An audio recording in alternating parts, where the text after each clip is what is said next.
But without further ado, let's bring our guest on in here, and let's don't belabor this. I'm going to bring Tim Blair in here, but I'm going to bring him in the right way on the intro music there. Okay, so we're going to bring a champion in here, a champion of the trucking industry. Come on in here, Tim Blair. How you doing? Hello, Tim.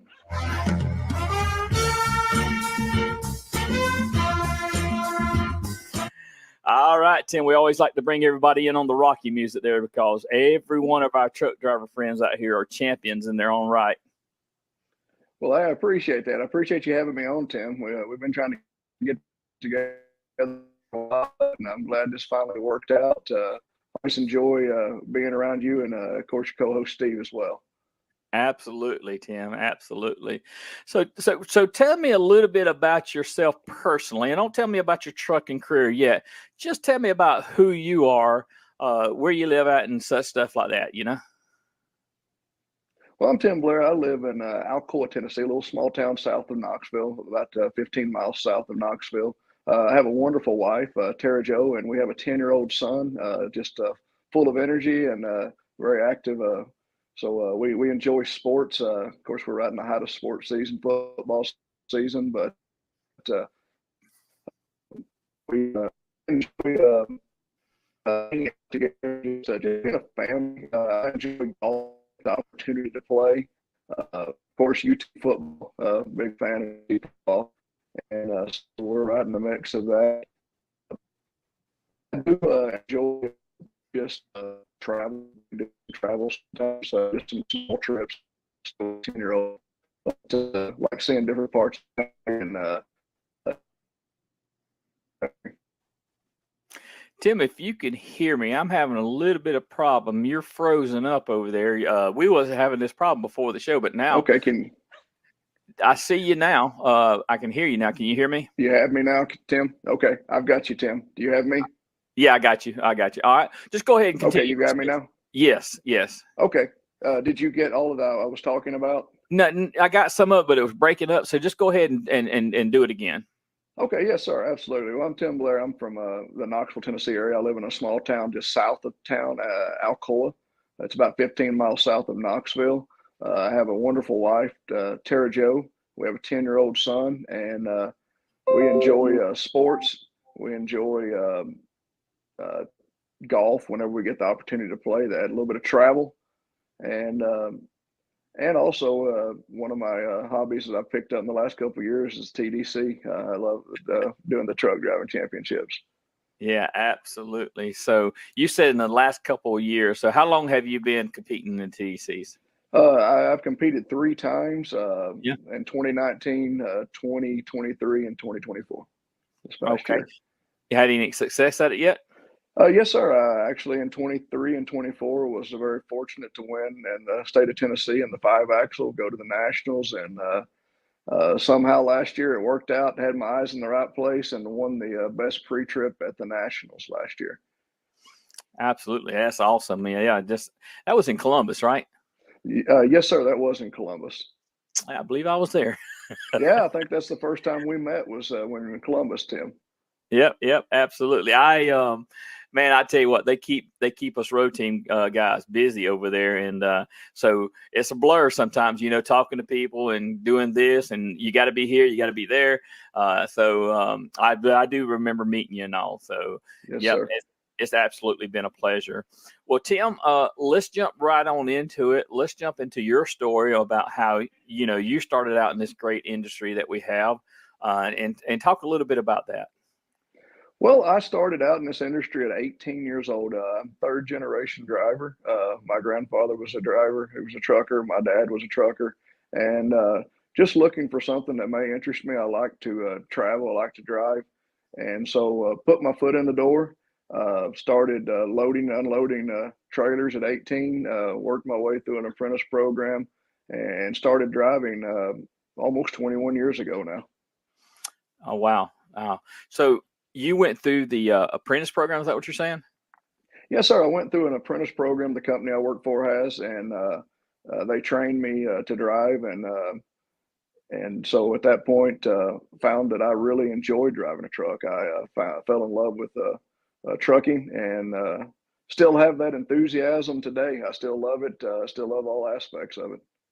So tell me a little bit about the aspects of the apprentice program that the company put you through. So what kind of stuff happened there? Because I'm always intrigued by people who come through truck driving schools, apprentice programs, and stuff like that. Well, the apprentice program at the company that I'm with, they had a book based going through just a knowledge based to get a permit to get your license. Um, I was fortunate enough; my dad drove already, so I already had a license when I applied.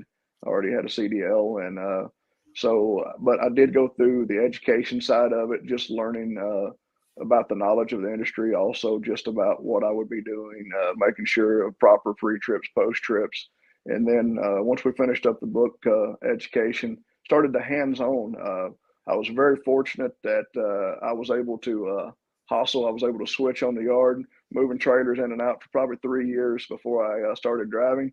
So had the backing down pretty decent, which always helps whenever you start driving. You're going to be backing quite a bit, especially whenever you start out or getting those trailers back into holes. But then started on street training. Actually, they sent me to Atlanta, Georgia to train. So what better place than a lot of traffic in Atlanta? So had a great trainer in Atlanta. We had a lot of fun doing that, and then came back and did some local work, did some line haul work, and found out that line haul was where I wanted to be, and finally moved into that after the apprentice program. So been very fortunate in driving these all these years and never had an accident. So I've just been fortunate with that.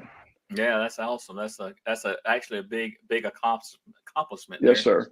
sir. So running line haul, and I run line haul also. I ran actually city for 8 years when I first started out with this company. But now I run line haul. I do a meet and turn over in Montgomery, Alabama at this present time. But a lot of times I'm on a meet and turn and goes right up into Atlanta. So when you talk about Atlanta, hey, familiar territory to me there. So yes, sir. My hat's off to anybody that'll go up to Atlanta and try to drive around 285. And if you can do it, accident free, you've done something good every day, because you got to be on your toes running up through there all the time. Yes, you do. Especially in Atlanta, you can always bank on a good backup. It doesn't matter whether it's day or night. That's right. That's right, Tim.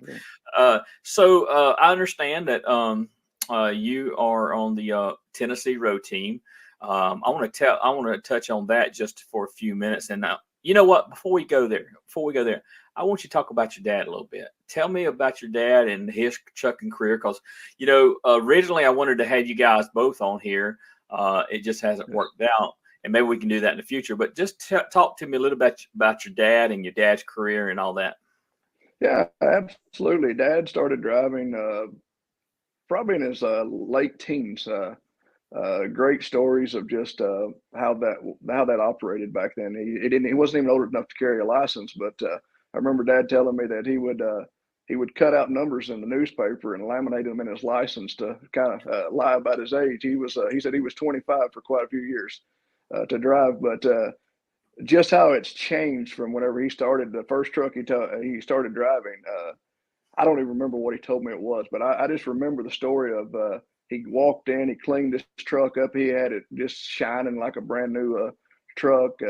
He said he was 10 miles down the road, and he said it looked like he'd been in a coal mine. Said there were holes in the floorboard. He said the headlights were being held in with wire, and so he said he's basically in the elements. But and of course that was in the late 70s, and he ran over the road for probably about 15 years, and then he went into the LTL business as well, into the industry of the LTL, pulling doubles, and that's probably how I started it with that. But to hear some of those great stories of how he did it, and his dad, I mean, we've got some video of him when he was just a little kid with an old B model Mac, him rolling landing gear up with his dad helping him on the truck. So it's fun to see the generations and how things have changed, and the luxuries that we have in trucks now and equipment. compared to the days of past and those that have come before us and kind of set the precedence for us.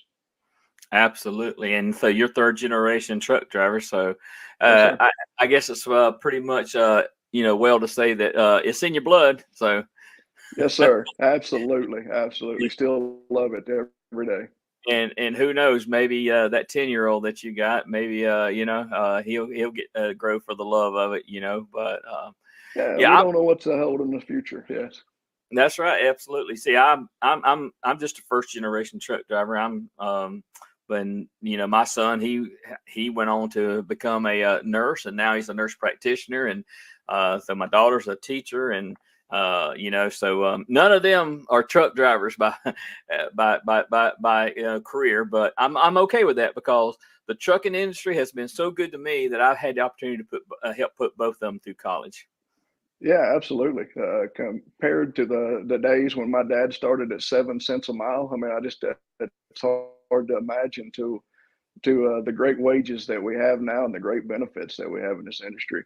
I mean, really, this industry pays really good to the drivers. It's a great career if somebody's looking to get into this industry right now. I mean, what better time to get into it? I mean, you think great wages, great benefits. I mean, companies are so much more flexible than what they used to be. The opportunities of not having to be on the road for 6 or 8 weeks at a time if you don't want to. I mean, of course, that opportunity is there to be on the road, or you can be home every day. It's really opened up to be flexible. The industry has to the drivers.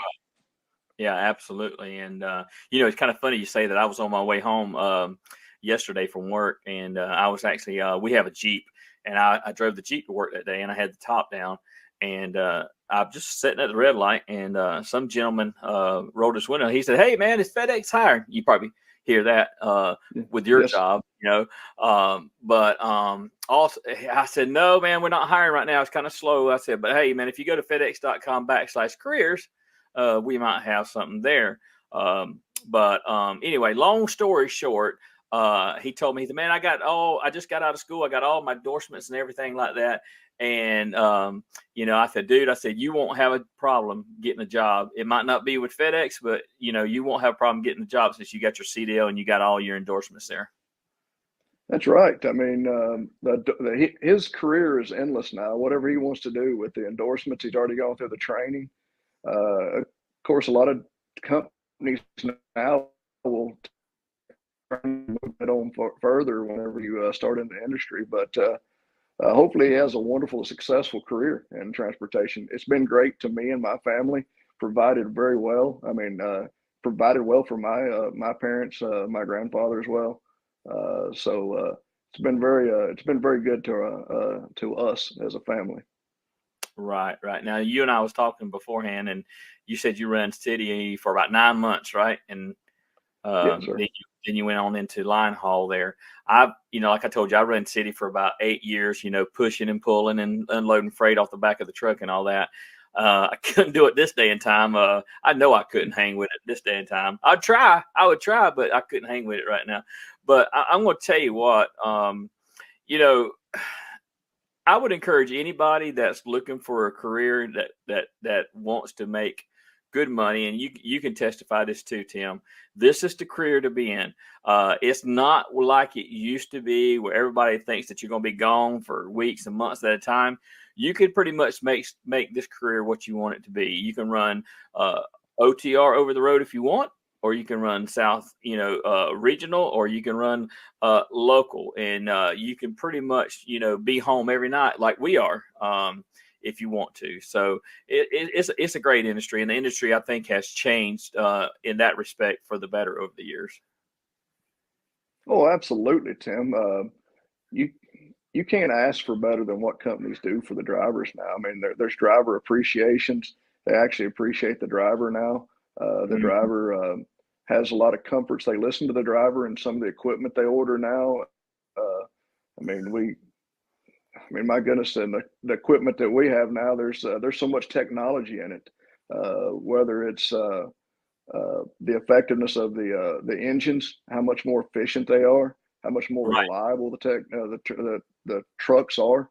Of course, conversation, whether you like a manual transmission or automatic, is always going to be out there for some. But I mean, that comfort of automatic when you're in traffic sometimes works out pretty good.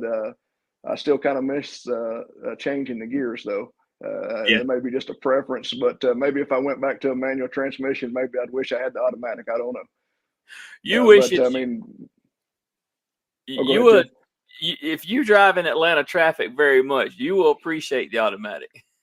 Oh, I guarantee it. Yes, sir. Well, I go through Nashville a couple times a day in Knoxville, so sometimes today, like this evening, it was nice not holding the clutch in Right, the right. traffic Oh yeah. coming into town. Well, I'm expecting Steve to call in here in a few minutes. I'm sure Steve's got a few questions for you also. But while Gotcha. we're, if he calls in, I'll just break right in and I'll put him on the line here. Okay. But Okay. let's go ahead and talk a little bit about Tennessee Road Team. And, tell me, first of all, how you got selected to become a Tennessee Road Team captain. Well, I was nominated by my company. I was talked to by one of our advisors, and he said, "Hey, I think you would be good at this. Do you want to try this?" I said, "I don't even know what it really is." So he explained it to me. I said, "Well, you know what? Let me talk to my wife about this," and we decided, "Hey, let's give it a shot." So I gave it a shot and went down, and we did a selection. Uh, and just fortunate to come out to be a Tennessee road team captain. At the end of the day, I mean, it's been a great experience to get to be around a lot of like-minded people in the industry. Whenever you're on a road team, whether it's a state or a national road team, there's a lot of people that love this industry, that want the best for it, and we do a lot of safety base education with whether it's schools or community centers or even we even do national night outs a lot with the state of Tennessee. Yeah, and I know you have to go through a selection process. Take me through that real quick. Like, I'm asking questions that I actually know the answers to, but our Yes. listening audience might not know what it takes to become a road team captain. There, what all's involved. So take us through those steps there. Yeah, well, actually, we went down. Went to the actual association. We prepared a speech. We got up in front of all of our peers, and we did about a 3 minute speech. And we went through an interview process with each of the selecting committee, and actually just to see if we were able to have conversation with people, to be able to stand in front of people and to communicate effectively. Also, in that process, knowing now what all they do, they were, observing each captain, potential captain, to see if what their demeanor was, how they handled themselves, and the situations, to see if they had a level of professionalism about them. Gotcha.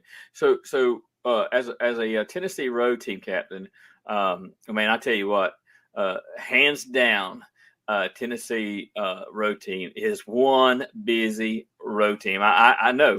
And can you tell us to date how many events that you guys have done so far? I do not know an exact count. The last I have talked to, we were going to do around 200 events throughout the state this year. And so, yes, you're right. We're one of the most active road teams as far as state road teams, and that comes because somebody years ago decided that they wanted to expand the road team, wanted to expand the safety throughout the state of Tennessee, and so they put the time and effort to start that. And of course, when COVID came, we had a slowdown on the road team, but now that's picked back up, and a lot of great companies, a lot of great sponsors, whether it's the Tennessee Highway Safety Office or other transportation companies in the state who sponsor us. We get that ability to go out and educate and to the community about operating around large trucks and safely. Yeah.